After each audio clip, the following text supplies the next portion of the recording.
Good evening, everybody. Welcome to Uncommon Sense with Jose Negron. Now, for the benefit of those who are not familiar, the reason why it is called Uncommon Sense, it is because we deal with everyday issues and we're trying to find solutions to those issues. Unfortunately, not everyone uses logic.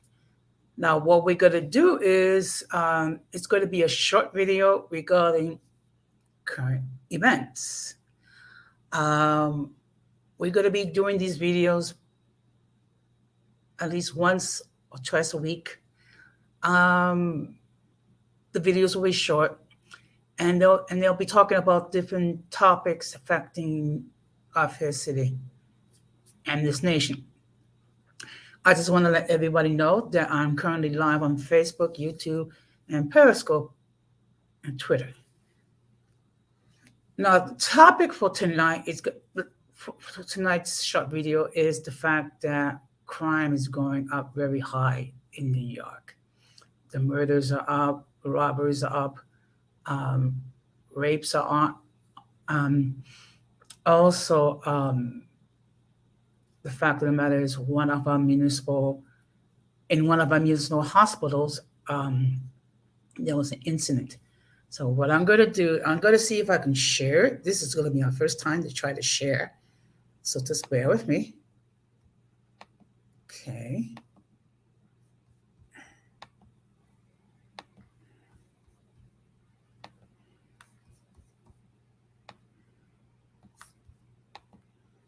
Jaw-dropping video out of the Bronx you saw first on News 4. You're watching a shooting inside the ER waiting room at Jacobi Hospital. That gunman is still on the loose. And another jarring sight, crime scene tape up around part of Jacobi Medical Center. Law enforcement sources say it started with an argument but ended with gunfire in the waiting room. News 4's Mark Santia is live in Morris Park with the investigation for us. Mark? Okay. And Chuck, just a short time ago, Mayor Adams paid a visit here. He met with people. The mayor has left. This shooting, Chuck, took place in the middle of the day, in the middle of a waiting room, and it was all caught on camera. Shots fired inside the waiting room of Jacobi Hospital's ER. Surveillance video, first obtained by News 4, shows a man in the black hoodie standing at the desk. He pulls out a gun and charges at another man holding a red jacket, firing several shots. The gunman takes off as people take cover. Everybody that was a patient that was sitting there waiting to be seen, waiting for their loved ones already in the ER. I just heard pop, pop, pop.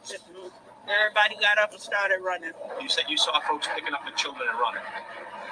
Grab them by the arm and run. It's miserable. This woman asked me not show her face. She was in the ER waiting room with a sick loved one when the shooting happened. I got up and I ran the best I could. I ran. She saw the trail of blood in the waiting area and the injured man. He was bleeding his arm. Police sources say it started as a dispute between a man waiting to be seen by medical staff and another who was waiting to speak to hospital personnel. I heard through the intercom, active shooter. Yeah. Active shooter through the intercom. And you was here with your mom in the emergency? Yes, no, actually, in the intensive care unit. I just heard and ran.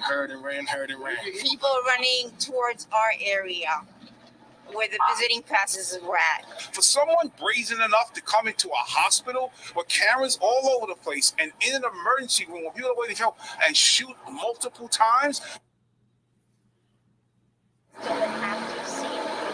Police tell us the victim is expected to survive. Right now, investigators are still searching for the gunman. We're live in the Morris Park section of the Bronx. So Mark Santia, News 4 New York. Mark, thank you. Well, this shooting comes 4.5 years after a deadly shooting at Bronx Lebanon Hospital.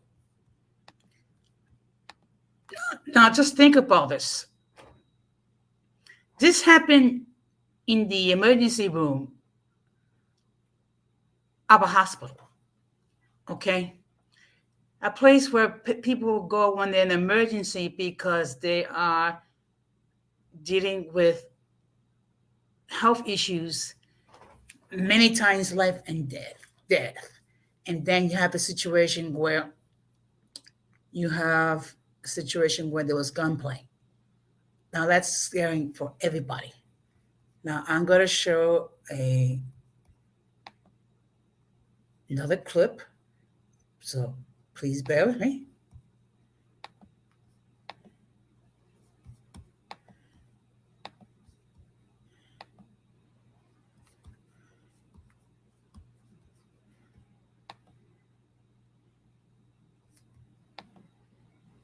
It's not a job, it's a career, and it's a calling.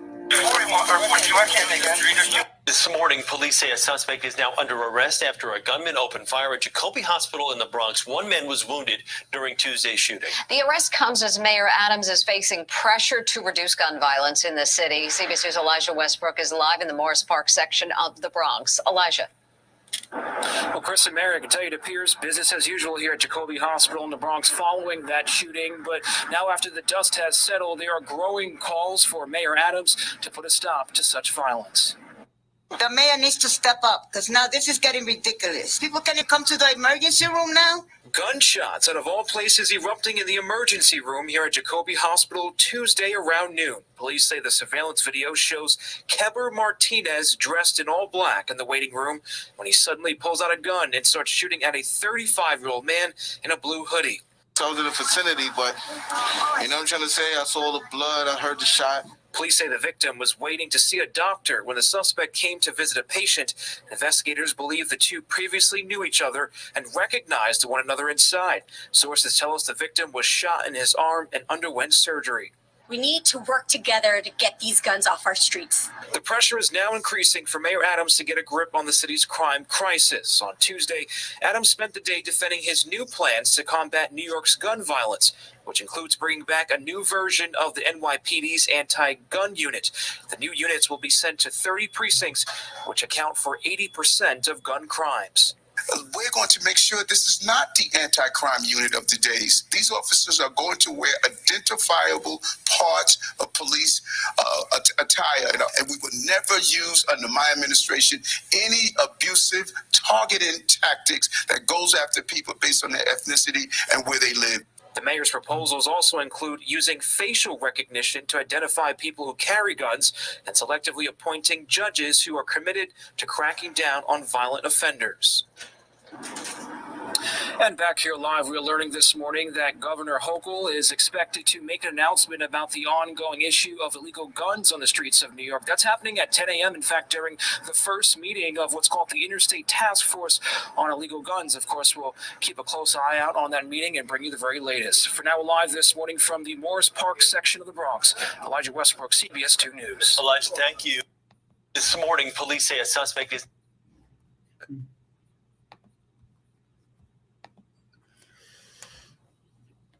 Okay, wait a minute. I think we have a comment here. Let's take a look. Oh, boy. Well, let's take care of that.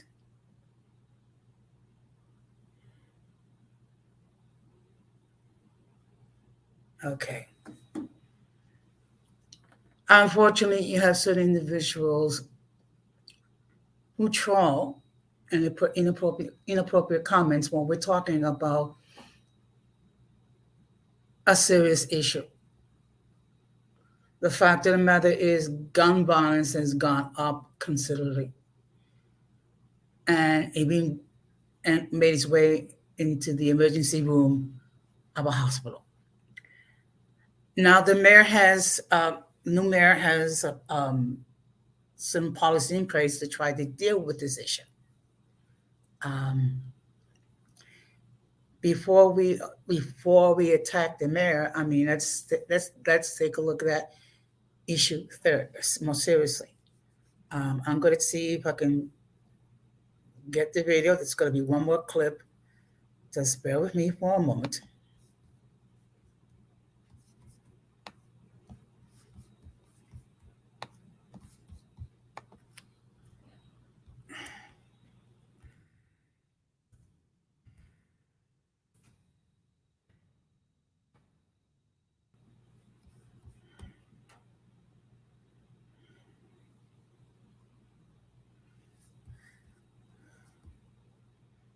So now I'm going to share what is the mayor's response.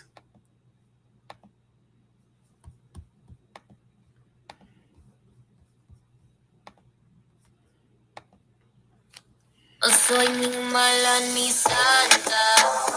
Trae pa' que se moje. Got an amazing deal on this gourmet peppermill at Marshall's. It's so fancy.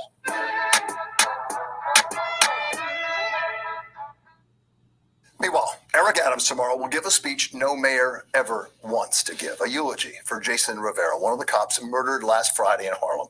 Mayor Adams himself, a former NYPD officer, talking to me today about his plans to crack down on violent crime, about making the subways safer and getting people back to work in the nation's biggest city. And he believes that the current and sorrowful epidemic of gun insanity provides a kind of huge opportunity to unite this city and make life safer. Officer Rivera and Officer Mora, they are like so many. We sit under the tree of public safety because they watered the tree with their blood. And we need to remember that when we ask our officers to go out and do the job of public safety and ensure we have justice, what I always call the prerequisite to the prosperity and the healthiness of our city, our hearts go out to the family. And I want to send a very loud and clear message that I'm going to give the officers of this city the tools they need to fight the insanity of gun violence and to fight the quality of life that I believe we're witnessing a clear erosion of it. And we must now bury these two officers and ensure that we move our city forward in a safe way. Are you shocked by what you've seen? Are you shocked by, you called it insanity, we do too, it's gun insanity, the increase in gun crimes and violent crimes and crimes in general in this last month? I'm disappointed. Shock is not something that I am disappointed because I talked about this on the campaign trail. I saw what was happening in Chicago, Detroit, Atlanta. Our fixation with guns in our country is destroying our children. And when you look at it, I say this over and over again, we have a sea of violence in our city and country, and there are many rivers that are feeding that sea. We must dam each one. And that's what I laid out with my blueprint. I didn't talk about one place. I did a holistic approach to state this is what we must do on every level of government. Let's sit down and engage in a conversation of how to accomplish that. Part of your plan, your blueprint for safety, includes focusing on 30% of the precincts that account for 80% of the violence in this city. That's a staggering amount.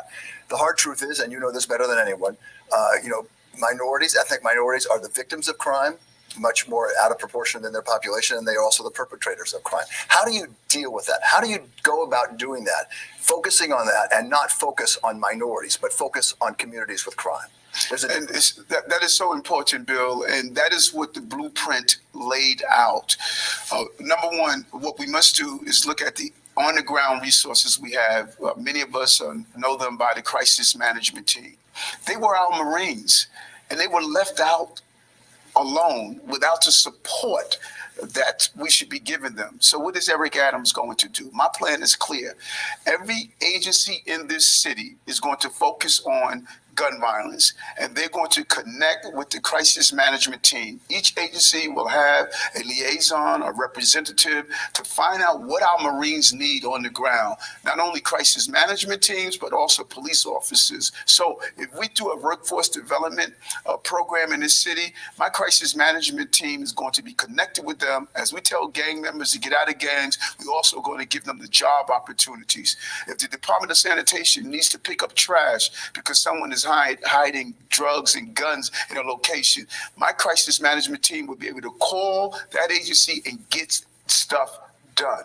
Historically, we did not connect those teams in the various agencies in the city. That is in place right now. He's going to... Okay. I'm not going to continue this any further because I don't want to make this, into a long video. But I will say this much. Let me just give you my viewpoints. Let's make it perfectly clear. We need to make a distinction between people who use guns to commit crimes And then we have responsible gun owners, because we do have a thing called Second Amendment, which does give us the right to bear arms as long as we are responsible. Now, as far as the new mayor's strategy regarding how to deal with the gun violence, we're going to have to wait and see and take a look. Now, let's be mindful. He's only been mayor less than a month. So let's give him an opportunity and see if he does put an end to this gunplay. But let us hold him accountable for what he said he would do and didn't do.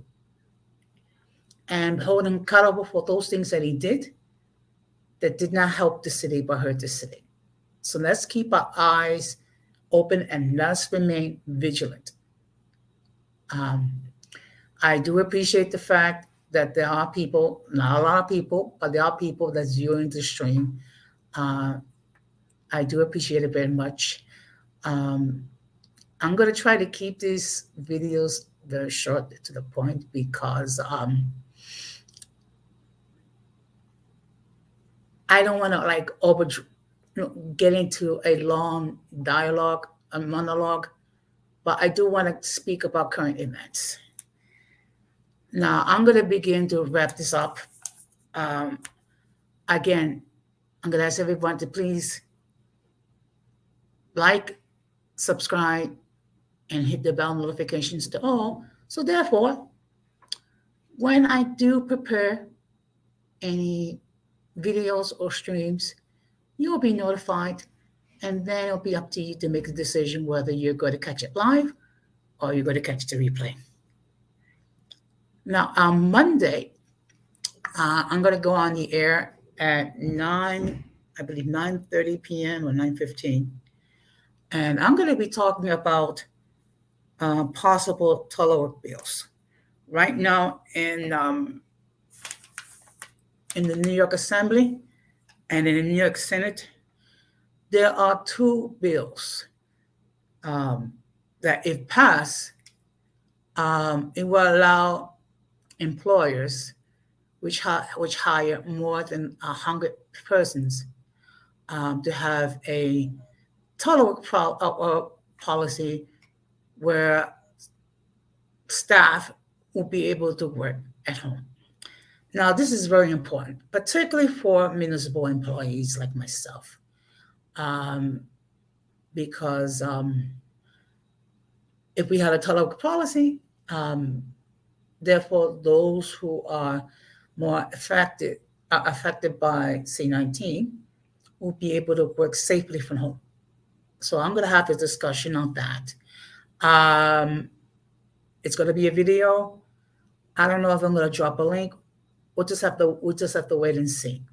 But going forward, you're going to see more videos, and I'm going to try to give more current events to educate and inform the audience. Now, I just want to say thank you for all those who watched the video, either live or on the replay. Now, of course, I'm going to close the same way I always close. People, please be careful out there, because there's a thing called C-19, which has killed almost 880,000 people so far. And we must do everything possible to minimize our contact with the mentally and intellectually challenged, because if we fail to do so, we'll be infected by their stupidity and massive insanity. That being said, this has been Uncommon Sense with Jose Negron. And I thank you, and I bid you all good night, take care, and peace.